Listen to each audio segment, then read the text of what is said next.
Assalamualaikum warahmatullahi wabarakatuh. Bismillahirrahmanirrahim. Alhamdulillahi rabbil alamin. Wabihi nasta'inu ala umuri dunya waddin. Wassalatu wassalamu ala ashrafil anbiya'i wal mursalin Sayyidina Muhammad wa ala alihi wa sahbihi ajma'in. Amma ba'du.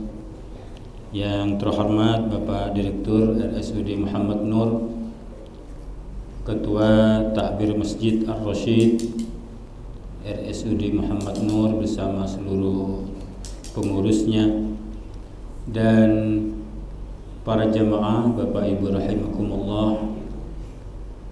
Alhamdulillah, bersyukur kepada Allah Subhanahu wa taala, siang ini kita kembali dipertemukan oleh Allah di rumah Allah, di masjid Allah, Masjid Ar-Rasyid, dalam rangka menunaikan kewajiban kita salat zuhur berjamaah dan kewajiban kita untuk terus belajar. Lebih-lebih kita mempelajari Al-Quranul Karim. Mudah-mudahan Allah ridha kepada kita semua. Amin ya rabbal alamin. Para jamaah Bapak Ibu rahimakumullah, seperti biasanya mari kita awali kajian tafsir ini dengan bersama-sama membaca surah yang akan kita kaji, yaitu Quran surah Al-Kafirun. Insyaallah panjenengan hafal semua. Cuma terkadang ada sebagian yang tidak sampai karena ada ayatnya yang sama. Ada ayat yang sama, 3 dan 5 sama, 2 dan 4 itu mirip. Mari kita awali dengan membaca, mengaji ayat dalam surah Al-Kafirun ini. A'udzu billahi minasy syaithanir rajim.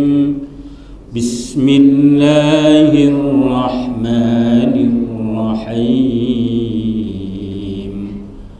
Qul ya ayyuhal kafirun la a'budu ma ta'budun wa la antum 'abiduna ma a'bud wa la ana 'abidun ma 'abadtum wala antum 'abiduna ma a'bud lakum dinukum waliyadin. Shadaqallahul azim. Para jamaah, surah ini disebut dengan nama surah Al-Kafirun, yang artinya orang-orang kafir, karena kata ini disebutkan pada awal surah, yaitu ya ayyuhal kafirun, wahai orang-orang kafir, sehingga ini dijadikan nama dari surah ini. Para ulama sepakat bahwa surah ini makkiyah. Apa itu makkiyah? Yaitu surah atau ayat yang diturunkan sebelum Nabi hijrah ke Madinah. Kalau sesudah hijrah disebut dengan Madaniyah. Para jamaah, baginda Nabi Muhammad SAW dalam berbagai riwayat yang bisa ditemukan dalam tafsir Ibnu Katsir sering membaca surah ini. Setidaknya Nabi melazimkan membaca surah ini bersama-sama dengan membaca surah Al-Ikhlas ketika beliau salat 2 rakaat tawaf. Artinya ketika selesai tawaf ada salat sunnah tawaf. Itu di rakaat pertama surah Al-Kafirun, rakaat kedua surah Al-Ikhlas. Beliau juga melazimkan untuk membaca 2 surah ini, itu pada saat salat fajar. Salat fajar. Jadi rakaat pertama surah Al-Kafirun, rakaat kedua surah Al-Ikhlas. Bahkan dalam riwayat yang beragam, setidaknya Nabi itu sehari semalam, ada yang menyebutkan sampai 29 kali membaca surah ini bersama-sama dengan surah Al-Ikhlas. Ada yang menyebutkan 19 kali, ada yang menyebutkan 15 kali. Bahkan dalam hadis yang juga disampaikan dalam tafsir Ibnu Katsir, bahwa bacalah surah ini, kata Nabi, sebelum tidur. Apa di antara fadilahnya? Bara'atum minasyirki, fa innaha bara'atum minasyirki. Orang yang membaca surah Al-Kafirun sebelum tidur, maka ia akan terbebas dari kemusyrikan. Jadi Nabi menganjurkan itu, bacalah surah Al-Kafirun sebelum tidur, tentu di samping bacaan-bacaan yang lain. Fadilahnya itu bara'atum minasyirki. Yang membaca surah Al-Kafirun dia akan terlepas, terbebas dari kemusyrikan. Kita tahu syirik itu adalah dosa terbesar, dosa terbesar. Jadi di antara al-kabair, dosa-dosa besar itu yang paling besar itu adalah dosa syirik, mensekutukan Allah Subhanahu wa taala. Para jemaah, banyak sebab turunnya surah ini, tapi yang populer adalah riwayat dari Ibnu Abbas, an Ibnu Abbas radhiyallahu anhuma, akhraja At-Tabrani wa Ibnu Abi Hatim, yang menyebutkan bahwa bangsa Quraisy, masyarakat Quraisy, ketika Rasulullah memproklamasikan diri sebagai Rasulullah, itu menawarkan beberapa hal. Yang pertama, Rasulullah ditawari dengan harta. Kalau memang tujuanmu ingin kekayaan, kami berikan. Kemudian ditawari dengan perempuan. Kalau kamu mau, silakan pilih di antara perempuan-perempuan yang ada, kami berikan. Asalkan satu syaratnya, janganlah Tuhan-Tuhan kami kamu hina, janganlah Tuhan-Tuhan kami kamu rendahkan. Syaratnya itu. Rasulullah menolak itu. Kemudian ada tawaran baru. Bagaimana kalau kompromi? Setahun ini, 1 tahun kamu ikut saya, ikut kami, masyarakat Quraisy, bangsa Quraisy, ya, bangsa beliau juga, beribadah dengan ibadah Tuhan kami, dengan cara ibadah kami. Dan tahun depan kami ikut kamu, akan beribadah, menyembah Tuhan kamu dan beribadah dengan cara kamu. Maka peristiwa-peristiwa yang melatar belakangnya ini, turunlah surah ini. Ya ayyuhal kafirun la a'budu ma ta'budu. Artinya surah ini sebagai jawaban dari apa yang ditawarkan oleh orang kafir Quraisy saat itu kepada Rasulullah Muhammad sallallahu alaihi wasallam.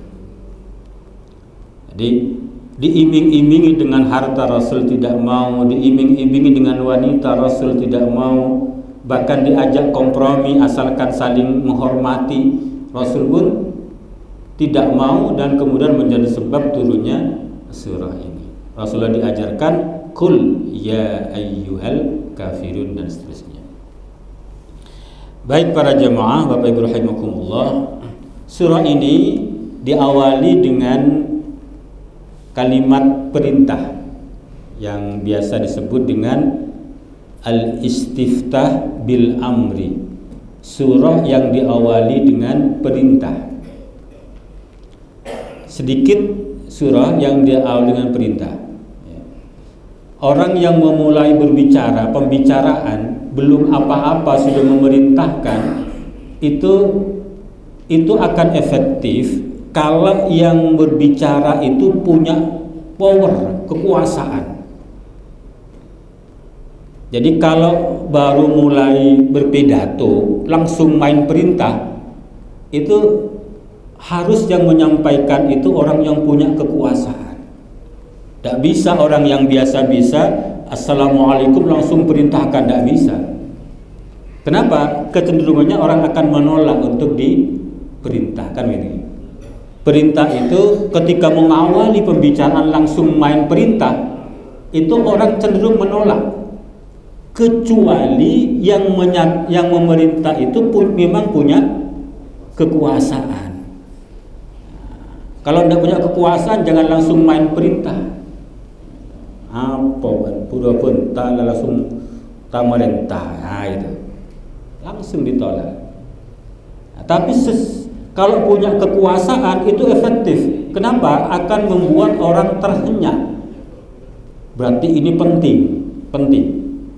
Ketika memulai pembicaraan langsung perintah, berarti ini gawat sudah. Gawat. Penting ini, harus perhatikan. Nah, termasuk dalam masalah yang akan dibicarakan dalam surah ini. Jadi surah ini tadi disampaikan dalam riwayat itu, surah ini bara'atum minasyirki, yang akan membebaskan kita dari kemusyrikan kepada Allah Subhanahu wa taala. Masalah ini masalah pokok dalam keyakinan kita.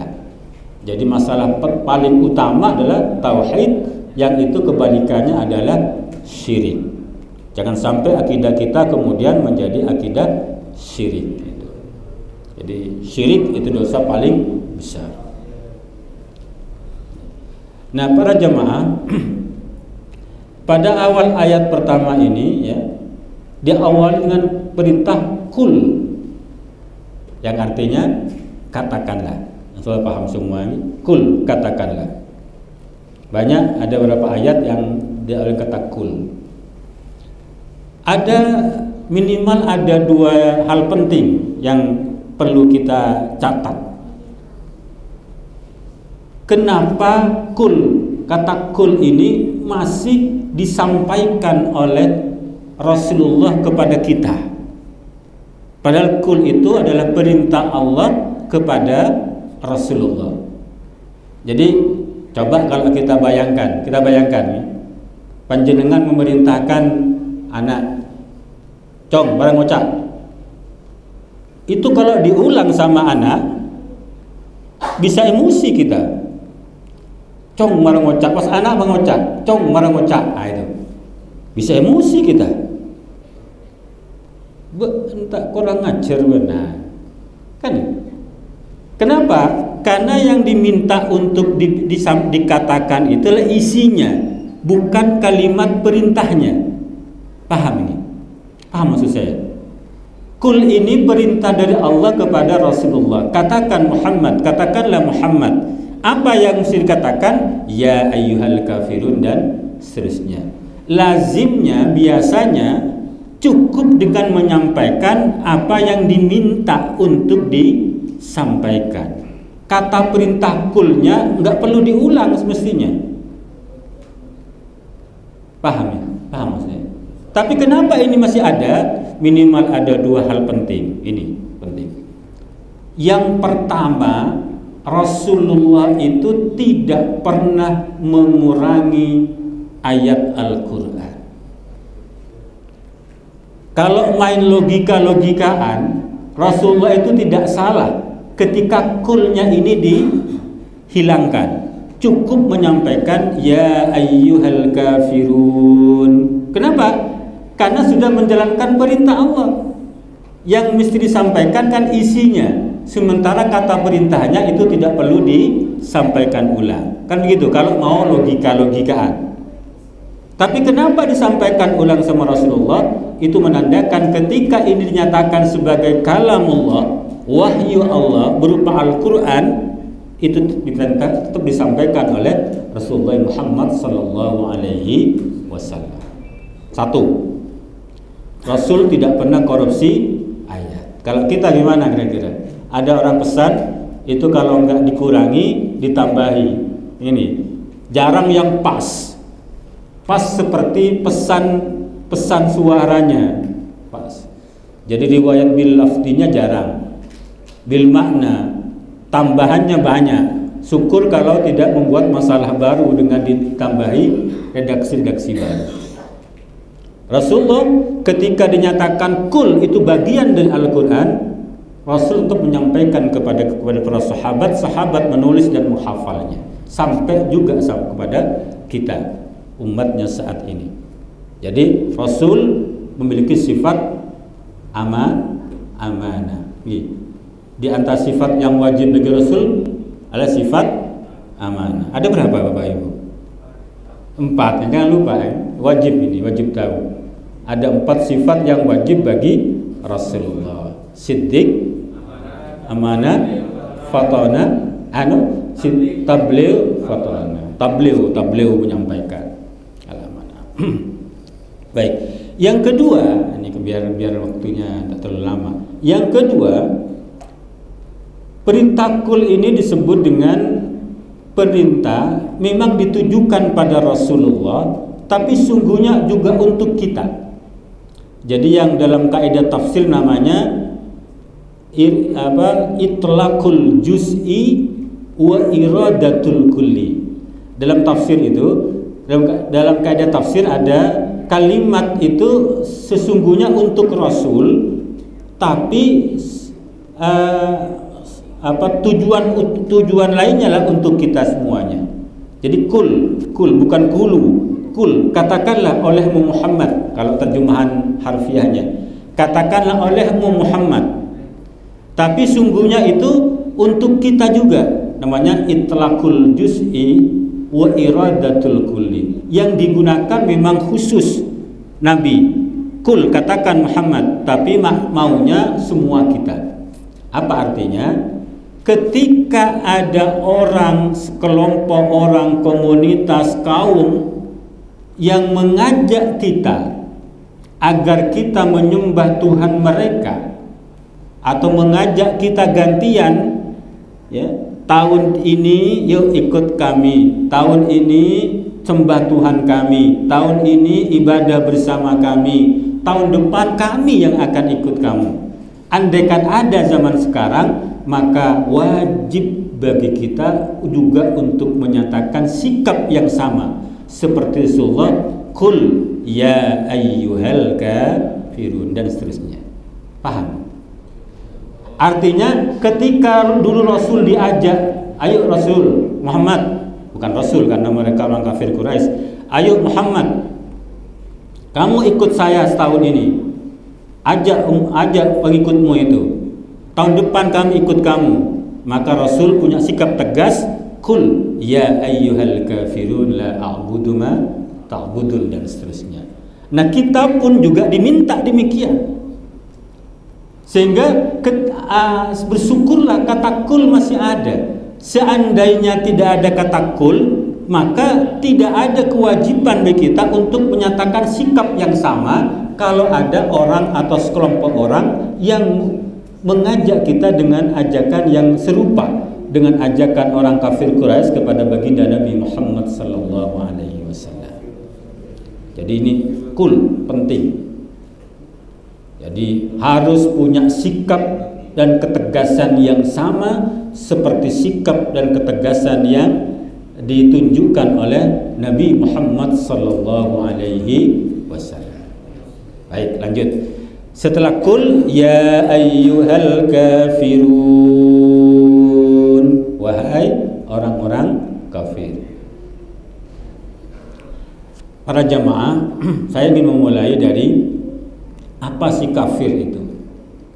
Kafir itu dari kata kafaro.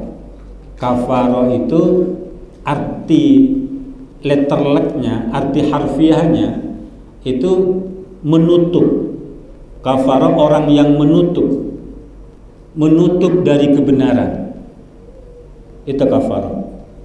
Jadi kalau panjenengan baca awal surah Al-Baqarah, a'udzubillahi minasyaitonir rajim, innal ladzina kafaru sawa'un 'alaihim a andartahum am lam tundirhum la yu'minun. Sungguhnya orang-orang kafir sama saja bagi mereka diberikan peringatan atau tidak, mereka tidak akan beriman. Jadi mereka orang kafir itu bukan tidak tahu sebenarnya kebenaran Al-Quran, bukan tidak tahu kebenaran risalah baginda Nabi Muhammad SAW, tapi mereka menutup diri, mereka tidak mau, sehingga dikasih peringatan atau tidak sama saja, tidak ada efeknya, menutup diri. Sama dengan orang membangunkan orang yang tidak tidur, sulitnya bukan main itu. Kalau orang tidur bangunkan pasti bangun. Ketika membangunkan orang yang tidak tidur, memang dia nggak mau bangun, nggak bisa itu, nggak bisa bangun karena memang dia bukan tidak bangun, tapi tidak mau bangun. Betapa banyak orang-orang kafir itu yang tahu kebenaran Al-Quran tapi tidak mau beriman. Kenapa? Itulah disebut dengan kafir, menutup diri dari kebenaran. Nah, secara khusus ketika diucapkan ya ayyuhal kafir pada saat itu memang ditujukan kepada kuffar Quraisy. Karena sebab turunnya ini ditujukan kepada orang Quraisy. Tapi para jamaah, ada kaidah tafsir yang mengatakan al-ibratu bi'umumil lafzi la bi khususis sabab. Ibarat itu yang dipakai keumuman lafaz, bukan kekhususan sebab. Jadi sebabnya memang orang kafir Quraisy, tapi lafalnya tidak menyebut kafir Quraisy, tapi umum, ya ayyuhal kafirun. Artinya semua orang kafir itu masuk dalam panggilan ini, tidak hanya orang kafir Quraisy. Jadi namanya pemahaman ayat itu, kalau ayatnya umum meskipun sebabnya orang kafir Quraisy, tetap dipakai pada keumuman ayat itu. Panggilan ini tidak hanya ditujukan kepada orang kafir Quraisy, tapi kepada semua orang yang tidak beriman kepada Allah dan Rasul-Nya. Ya ayyuhal kafirun, wahai orang-orang kafir, itu orang-orang yang tidak beriman kepada Allah dan Rasul-Nya. Semuanya. Jadi terutama saat itu ketika surah ini turun ditujukan kepada orang kafir Quraisy. Paham ya? Bisa dipahami? Jadi ya ayyuhal kafirun ini ayatnya umum, meskipun sebabnya itu adalah ajakan dari orang kafir Quraisy. Jadi panggilan wahai orang-orang kafir tidak hanya berlaku, tidak hanya ditujukan kepada orang kafir Quraisy, tapi kepada semua orang kafir, orang yang menutup dari kebenaran Islam, orang yang tidak mau beriman kepada Allah dan Rasul-Nya. Semuanya terkena panggilan ini. Itu dari ayat yang pertama. Mudah-mudahan bisa dipahami. Ayat yang kedua, la a'budu ma ta'budun. Yang artinya la a'budu apa? Saya tidak menyembah ma apa ta'buduna yang kalian sembah. Ini sebut dengan jumlah fi'liyah. Jadi susunan kata ayat ini menggunakan kata kerja. Kalau kata kerja itu Bapak Ibu pasti berkaitan dengan waktu. Ada kata kerja bentuk lampau, ya past tense atau fi'il madhi dalam bahasa Arabnya. Ada kata kerja bentuk sekarang atau yang akan datang. Kalau dalam bahasa Arab namanya fi'il mudhari. Fi'il mudhari itu waktunya bisa saat sekarang, present tense, atau futures yang akan datang, mustaqbal ya yang akan datang. Nah, ayat yang kedua ini menggunakan redaksi kata kerja fi'il mudhari. La a'budu, saya sekarang atau yang akan datang, kalau mau ditegaskan waktunya, tidak menyembah ma apa ta'buduna yang sekarang atau yang akan datang kalian sembah. Jadi namanya jumlah fi'liyah. Jumlah fi'liyah itu sifatnya kesementaraan. Kenapa pada ayat kedua ini menggunakan jumlah fi'liyah? Karena ini jawaban terhadap ajakan. Jawaban terhadap ajakan. Ketika diajak, ayo tahun ini kamu ikut saya, tahun depan kami ikut kamu. Tidak. Sekarang atau yang akan datang saya tidak menyembah apa yang sekarang atau yang akan datang kalian sembah. Jadi ini fiil, pekerjaan, ini pekerjaan. Jadi Rasulullah tidak mau melakukan itu dengan ayat yang kedua ini. Tidak mau mengikuti ajakan dari orang kufar Quraisy. Sehingga kalau ditanya kenapa kok menggunakan fiil kata kerja, karena ini jawaban untuk merespon ajakan.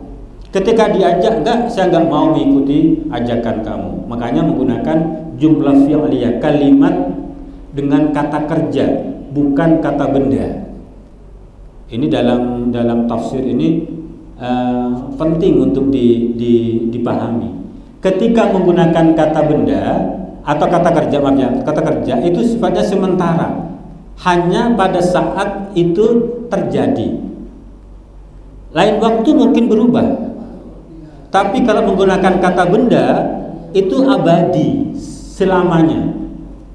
Jadi misalkan panjenengan kalau baca as-sariqu was-sariqatu, ini kata benda. Jadi pencuri laki-laki atau pencuri perempuan, bukan perempuan yang mencuri, bukan ar-rajulu idza saraqa. Mungkin kalau diungkap ini jumlah fi'liyah namanya. Ini langsung pencuri. Artinya apa?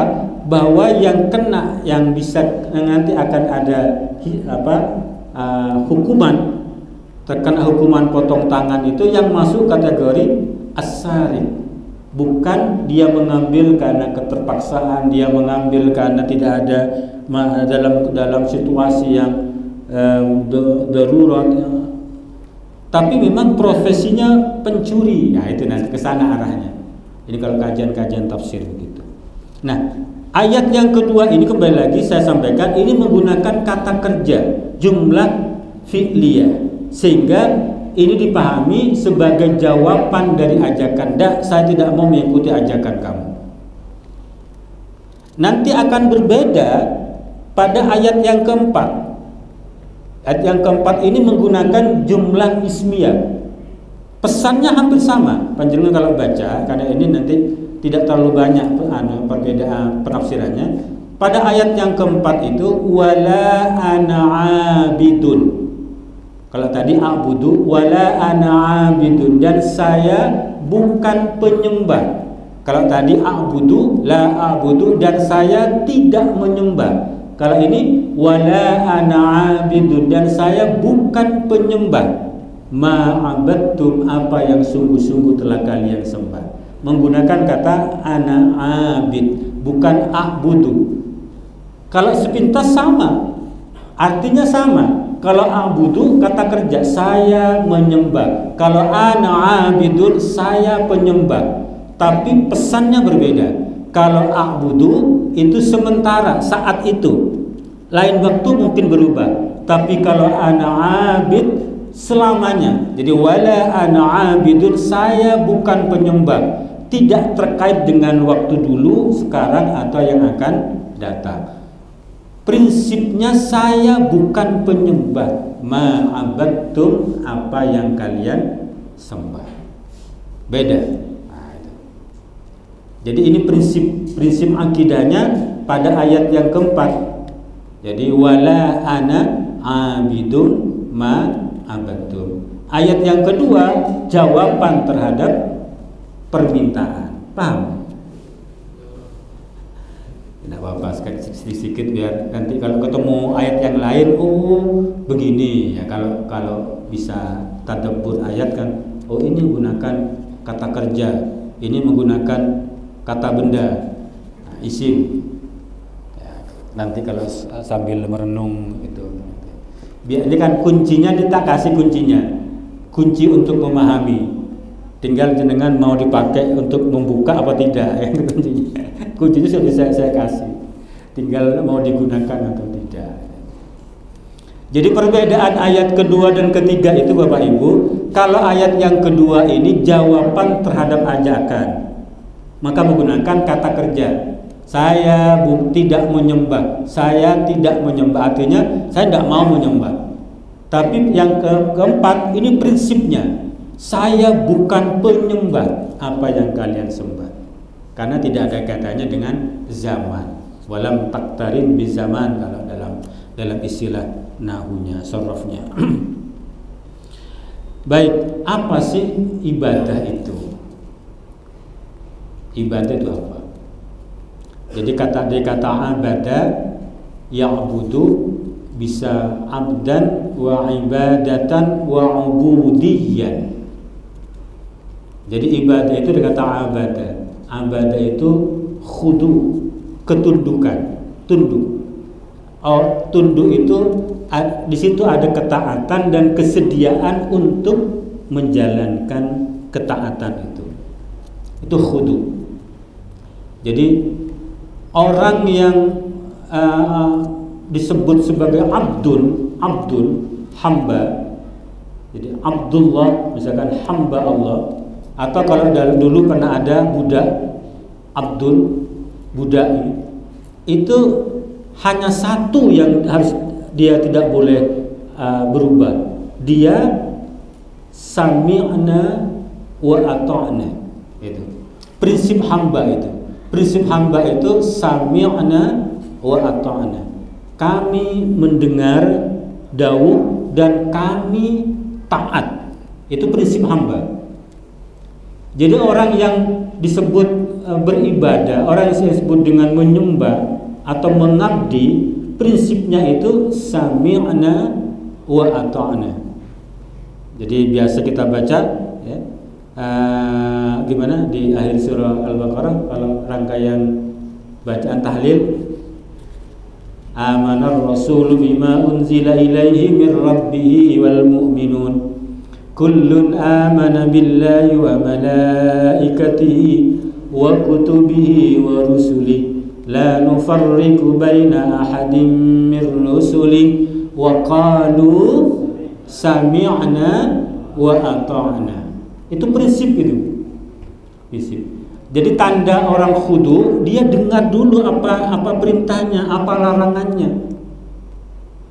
Tanda sebagai hamba itu tahu dulu ini titahnya apa, titah majikan, titah tuan ini apa. Kalau perintahnya apa, kalau larangannya apa. Nah kita kalau ingin mengaku sebagai Abdullah, hamba Allah, harus tahu dulu apa perintah Allah, apa larangan Allah. Jangan kemudian taat pada Allah tapi tidak tahu apa yang harus ditaati. Nah ini tidak memenuhi syarat sebagai Abdullah. Dia ingin sebagai hamba Allah, kabulan Allah, cuma tidak tahu apa yang harus dilakukan. Nah ini masalah di sini. Nah bagaimana agar tahu? Ya minimal ikuti kajian tafsir tiap Rabu siang di Masjid Ar-Rasyid. Setidaknya bersabar gitu ya, bersabar. Jadi orang yang sebagai Abdullah, kabulan Allah, hamba Allah, itu harus diawali dengan sami'na, mendengar. Artinya dia tahu apa yang dititahkan. Khitab Allah, khitab itu bisa perintah atau larangan Allah apa pada kita. Baru setelah itu ata'na, ta'at. Jangan sampai ada orang-orang munafik, orang kafir itu sami'na wa asayna. Kami dengar tapi kami tidak mau. Kami tidak mau. Nah, jadi banyak orang tahu tapi tidak mau. Itu orang kafir itu. Orang kafir. Ya. Karena dia tidak mau kebenaran, tahu tapi tidak mau. Pahami?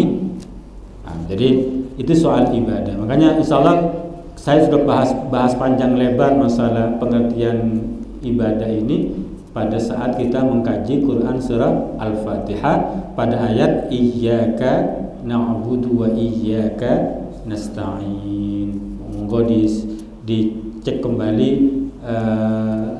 YouTube-nya itu. YouTube-nya di biar nyambung dengan ini. Nah, yang mengherankan sesungguhnya, kenapa orang kufar Quraisy itu, orang kafir itu menawarkan diri kepada Rasulullah untuk berbagi Tuhan. Kan begitu. Tahun ini kamu ikut saya, sembah Tuhan saya. Tahun depan kami ikut kamu, menyembah Tuhan kamu. Nah, ini menunjukkan kebodohan. Karena yang namanya agama, sebuah agama itu prinsip utamanya adalah konsistensi tentang akidah. Itu agama. Kalau akidahnya berubah-ubah, akidahnya tidak konsisten, tidak istiqomah dengan akidahnya itu, maka dipertanyakan agamanya itu. Jadi kalau Tuhannya saja bisa berubah-ubah, kadang patung, kadang roti, kadang bikin roti disembah, setelah lapar dimakan, kabarnya kan begitu kabarnya. Tuhannya dimakan karena sudah lapar gitu. Nah, ini bukan agama. Agama itu harus punya konsepsi akidah yang konsisten. Nah, kalau ada tawaran begitu, maka menjadi masalah. Keyakinannya itu menjadi masalah. Orang yang akidahnya benar, dia tidak akan menukar akidah dengan akidah yang lain. Kalau masih mau malah menawarkan penukaran akidah, berarti dipertanyakan akidahnya ini. Akidahnya ini benar atau tidak? Jadi persoalan di situ. Jadi ini dalam tafsir disebut dengan orang yang bodoh itu ketika ia justru tidak yakin dengan kebenaran akidahnya. Apa bentuk tidak yakinnya itu? Dia menawarkan kompromi gitu. Tidak apa-apa tahun depan saya nyembah Tuhan kamu. Itu kan kompromi akidah. Ini berarti orang bodoh. Orang bodoh. Kata dalam tafsir-tafsir ini. Jadi orang kafir itu disebut bodoh karena justru dia tidak meyakini kebenaran akidahnya. Buktinya apa? Menawarkan kompromi akidah. Dan kita jangan sampai melakukan itu. Jadi langsung tegaskan la a'budu ma ta'budu. Soal akidah tidak ada toleransi. Tolong catat itu. Soal akidah tidak ada toleransi. Soal akidah termasuk ibadah nanti di sini ya. Karena imbas dari akidah ibadah itu di situ. Baik. Para jamaah, ada dua ayat yang sama. Saya tidak ingin mengulas semuanya, yaitu ayat ketiga dan ayat yang kelima. Wala antum abiduna ma a'bud. Wala antum, ayat kelima, abiduna ma a'bud. Nah, ini ayat 3 dan 5 ini sama redaksinya ya. Dalam pandangan mufassir muqarin, orang yang membandingkan ayat yang memiliki redaksi yang sama ya, itu ketika Allah mengulang ayat Al-Quran dengan redaksi yang sama, itu maknanya harus diartikan dua. Yang pertama ini ya, pengulangan firman itu lebih kuat dibandingkan hanya dengan pernyataan taukid. Jadi kalau misalkan taukid ini, sesungguhnya kalian bukan penyembah apa yang aku sembah. Tapi ayat ini kan tidak. Wala antum abiduna ma'bud, dan kalian bukan penyembah apa yang saya sembah. Diulang. Tidak diungkap dengan sesungguhnya kalian bukan penyembah apa yang kalian sembah. Dalam kaidah tafsir, kalau ada pengulangan ayat Al-Quran yang sama, itu makna yang pertama, pengulangan ayat itu lebih kuat dibandingkan sekedar taukid saja, sekedar ada ungkapan sesungguhnya. Jadi kalau dunia di dalam pers, dalam mempengaruhi massa, iklan terutama iklan. Kenapa iklan itu bisa mempengaruhi orang? Karena diulang terus. Apalagi memang benar, sesuatu yang salah saja, Kalau diulang lama-lama orang akan percaya. Itu secara psikologis, dalam psikokomunikasi itu, kalau ada sesuatu yang orang lain akan diharapkan percaya, ulangi informasi itu. Ulangi informasi itu terus gitu. Kalau perlu dengan berbagai medianya banyak memberitakan yang sama. Lama-lama orang asalnya tidak percaya atau minimal tidak memberikan perhatian, akan berikan perhatian. Ini kok beritanya sampai viral begini. Nah, itu juga yang harus dipahami ketika Allah mengulang firman-Nya dengan redaksi yang sama. Yang paling banyak kan ketika dalam surah Allah ulang dalam surah Ar-Rahman itu. Fabi ayyi ala'i rabbikuma tukadziban, maka nikmat Tuhanmu yang manakah yang masih engkau dustakan. Itu diulang berkali-kali. Artinya Allah itu memandang sangat-sangat penting agar kita memahami pesannya. Satu lagi. Yang kedua, para jamaah, kalau ada ayat yang sama diulang, itu harus dicari pesan lain yang berbeda. Nah, ini. Karena Allah itu sesungguhnya tidak perlu mengulang-ulang firman-Nya, tidak perlu mengulang-ulang. Satu kali cukup karena dia al-haq. Al-haq yang pasti benar. Al-haqqu mir rabbika. Allah al-haq yang berasal dari Allah itu pasti benar. Artinya cukup satu kali Allah menyampaikannya, sebenarnya sudah selesai. Tapi kenapa diulang? Maka harus dicari pesan lain yang berbeda. Apa pesan yang berbeda? Di antara yang ditulis oleh para mufassir pada kalimat ma'abud. Wala antum abiduna ma'abud. Kalian bukan penyembah ma'abud. Ma'abud ini maknanya dua. Ini kalau teoritis agak pusing menjenengan. Ma kalau ketemu dengan fi'il mudhari itu bisa mausuliyah, zat. Kalian bukan penyembah zat yang saya sembah, yaitu Allah. Tuhan kita beda. Yang kedua, ma kalau ketemu dengan fi'il mudhari namanya ma masdariyah, yang maknanya ibadah. Kalian bukan penyembah sebagaimana ibadah kami, ibadah saya. Jadi Tuhannya beda, cara beribadahnya beda. Sehingga ketika kita aplikasikan dalam pemaknaan ayat ini, maka surah ini mewanti-wanti kita agar kita tidak atas nama toleransi itu kemudian mencampur adukan Tuhan, zat Tuhan, dan ibadah kepada Tuhan, kepada Allah. Jadi urusan ini adalah privasi masing-masing agama.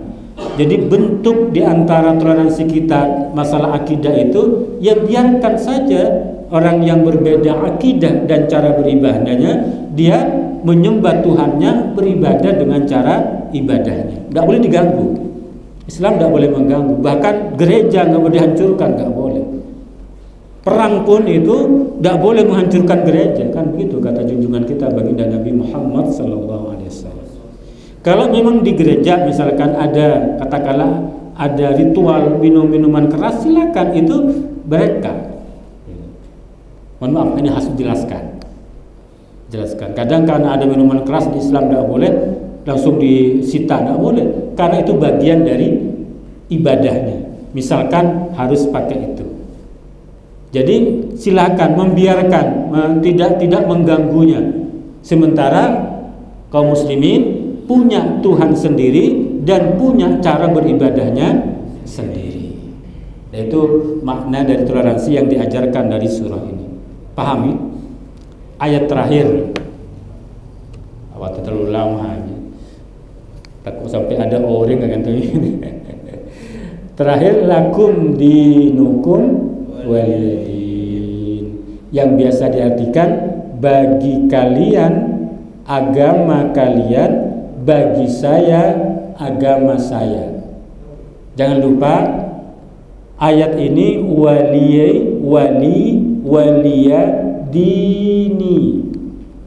Kan harakatnya dini, bukan dina, dini, dini. Kalau baca ini harakat tadi itu dini. Itu asalnya dini, agama saya. Jadi bagi kalian agama kalian, bagi saya agama saya. Tapi apa sungguhnya yang disebut dengan din? Itu dalam tafsirnya itu, din itu ada 3 yang ditulis oleh Syekh dalam kitab Tafsir Al-Munir. Makna din itu 3. Yang pertama agama syariah. Yang kedua al-jaza, balasan. Yang ketiga ibadah, dalam kitab Tafsir Al-Munir. Jadi kalau diartikan lakum dinukum waliyadin, bagimu agamamu, bagiku agamaku, boleh, karena memang din itu maknanya agama. Atau bagimu balasanmu dan bagiku balasanku. Saya lebih setuju yang kedua ini. Boleh berbeda. Kenapa? Karena orang kafir itu, saya katakan tadi, tidak punya agama. Yang ditunjuk pada saat orang kufar Quraisy itu tidak punya agama. Orang yang punya agama kalau punya keyakinan akidah yang konsisten, tidak berubah-ubah, itu baru namanya agama. Kalau akidahnya saja belum jelas, maka tidak bisa disebut dengan agama. Agama itu Pak, Ibu, ada 3 unsur yang mesti ada. Yang pertama soal akidah, yang kedua soal amaliyah, amal, yang ketiga soal akhlak.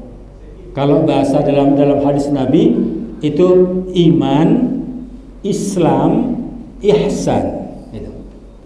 Yang paling pokok adalah imannya. Kalau akidahnya saja belum jelas, tentang Tuhannya belum jelas, maka menurut hemat Al-Fakir itu tidak bisa disebut dengan agama. Ketika tidak bisa dikatakan agama, maka makna lakum dinukum waliyadin tidak bisa diartikan bagimu agamamu, karena itu belum bernama agama. Apa yang pas menurut Al-Fakir ini? Tapi bukan berarti salah, tetap benar itu, karena memang ada dasarnya. Ada dasarnya. Saya katakan tadi ada dasarnya. Tapi menurut hemat kami itu bagimu balasanmu, kamu mensekutukan Allah, kamu melakukan ritual seperti itu, kamu berlaku zalim, nanti akan dapat balasan sesuai dengan perbuatanmu itu, dan saya pun nanti akan mendapatkan balasan sesuai dengan keyakinan dan amaliyah saya. Ini sekedar membuka wacana. Karena saya tidak mengakui pada saat itu orang kafir Quraisy punya agama. Kan beda-beda, kadang Tuhannya 4, patungnya 4, tapi kadang ganti Tuhan gitu. Nah, ini nggak jelas agamanya. Yang ketiga, makna din itu adalah ibadah.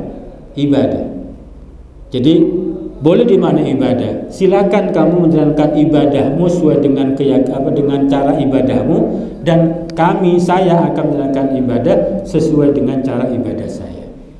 Jadi ada 3 makna pada lakum dinukum. Ini mohon diingat ketika ada perbedaan pendapat, sehingga ya wajar. Ketika kita tahu kan wajar. Ketika tidak tahu itu masalah. Maka ada sebuah pepatah dalam bahasa Arab itu, mazalal jahlu mudirra. Kebodohan itu senantiasa bikin masalah. Kalau tahu memang ada perbedaan pendapat, ketika orang berbeda pendapat, ya biasa. Jadi yang pertama, lakum dinukum waliyadin, artinya bagimu agamamu, bagiku agamaku. Atau yang kedua, bagimu balasanmu, bagiku balasanku. Yang ketiga, bagimu ibadahmu dan bagiku ibadahku. Silakan ibadah sesuai dengan cara ibadahmu, dan saya akan beribadah sesuai dengan cara ibadah saya. Prinsip yang utama pesan dari surah ini, jangan sampai kita syirik kepada Allah, apalagi hanya atas nama toleransi. Dalam masalah akidah dan ibadah tidak boleh ada toleransi. Dalam muamalah nggak ada masalah. Dalam berdagang dengan non muslim nggak ada masalah. Bergaul keseharian nggak ada masalah. Yang harus diwanti-wanti, akidah kita, iman kita, dan ibadah kita tidak boleh dicampur adukan antara akidah yang diajarkan oleh Islam dan akidah di luar Islam. Sama-sama dihormati. Mereka juga hormat kita, kita pun hormat mereka. Insya Allah kehidupan ini menjadi indah sebagaimana yang terjadi di negara kita, yang disebut dengan Bhinneka Tunggal Ika. Jadi bersyukurlah kita rawat kebinnikaan ini, karena ini adalah di antara rahmat Allah kepada bangsa ini. Saya rasa itu hal-hal yang bisa disampaikan kajian surah Al-Kafirun. Mari, silakan. Iya. Ini surat ini memang seringkali digunakan untuk toleransi antar agama. Kemudian juga sekarang momennya pas dengan bulan Desember, yang mana nanti di tanggal puluhan, 20-an ke atas biasanya sering sekali kita mendengar perbedaan pendapat tentang toleransi dalam pengucapan Natal. Pengucapan selamat dalam Natal itu biasanya kita akan sering banyak mendengar tentang perbedaan pendapat saat itu. Mungkin mohon dijelaskan seperti apa, satu, batasan toleransinya, yang kedua, bolehkah umat Islam itu memberikan selamat kepada memberikan selamat kepada yang non. Terima kasih.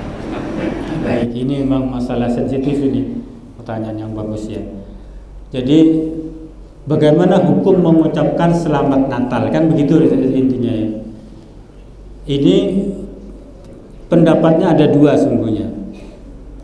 Jadi kira-kira Natal itu bagian dari ritual ya, kawan saudara kita yang Nasrani atau tidak, kan gitu. Jadi Yesus Kristus atau Isa Al-Masih dalam bahasa kita itu diyakini lahir tanggal 25 Desember, kemudian ditetapkan sebagai Tuhan Anak. Nah, ketika ada perayaan Natal, itu bagian ritual mereka atau tidak? Ada yang menyatakan bahwa pendapat yang pertama, ini yang disampaikan oleh MUI, Majelis Ulama Indonesia, yang menyatakan bahwa kegiatan Natal itu bagian dari ritualnya. Kan di situ ada pengakuan ketuhanan Yesus. Selamat Natal berarti kan selamat lahirnya Tuhan Yesus. Kalau pemahaman seperti itu, maka mengucapkan selamat Natal menurut MUI itu hukumnya haram. Artinya tidak perlu, kata MUI. Menghormati silakan. Artinya tidak akan diganggu, dan kita nggak boleh mengganggu. Haram hukumnya mengganggu perayaan seperti itu, haram hukumnya. Nah, kalau yang kedua, selamat Natal itu hanya ungkapan biasa, seperti ungkapan selamat kepada kawan yang lagi bergembira. Ada orang ulang tahun, selamat ulang tahun. Ada orang lulus kuliah, selamat ya sukses. Tidak dikait-kaitkan dengan soal akidahnya, ada yang katakan boleh. Terus menurut saya gimana? Saya punya prinsip al-khuruju minal khilafi mustahabbah. Keluar dari perselisihan pendapat itu dianjurkan. Yang hati-hati yang bagaimana? Tidak perlu mengucapkan. Tidak perlu. Insya Allah kawan kita juga tidak merasa tersinggung ketika paham bahwa kita sungguhnya bukan tidak menghormati, tapi kita jaga jangan sampai ada percampuran akidah, di mana Isa Al-Masih menurut kita adalah di antara rasul-rasul Allah. Sementara menurut mereka adalah Tuhan. Gitu. Jadi kalau saya lebih selamat tidak perlu mengucapkan, tapi bukan berarti tidak menghormati. Kalau saya mohon maaf ya, kalau beda pendapat saya. Jadi monggo, kan memang ada pendapat yang mengatakan oh itu ucapan biasa untuk sekedar katakanlah basa-basi mempererat hubungan. Mungkin ada tetangga kita yang non muslim atau teman kita yang non muslim, kadang kita nggak enak kalau nggak ngucapin, gitu kan ya. Ya monggo kalau mengikuti pendapat itu. Cuma kalau tanya sama saya punya pandangan al-khuruju minal khilafi mustahabbah. Keluar dari perselisihan pendapat diutamakan. Insya Allah saya tetap akan hormat kepada kawan-kawan, karena saya juga banyak kawan-kawan non muslim ketika mereka merayakan Natal. Meskipun tidak perlu saya mengucapkan selamat Natal. Mohon maaf gitu ya. Semoga ada manfaatnya. Allahumma arhamna bil Qur'an waj'alhu lana imaman wa nuran wa hudan wa rahman. Allahumma dhakkirna minhu ma nasina wa 'allimna minhu ma jahilna warzuqna tilawatahu ana al-layli wa atrafan nahar waj'alhu lana hujjatan ya rabbal alamin. Assalamualaikum warahmatullahi wabarakatuh.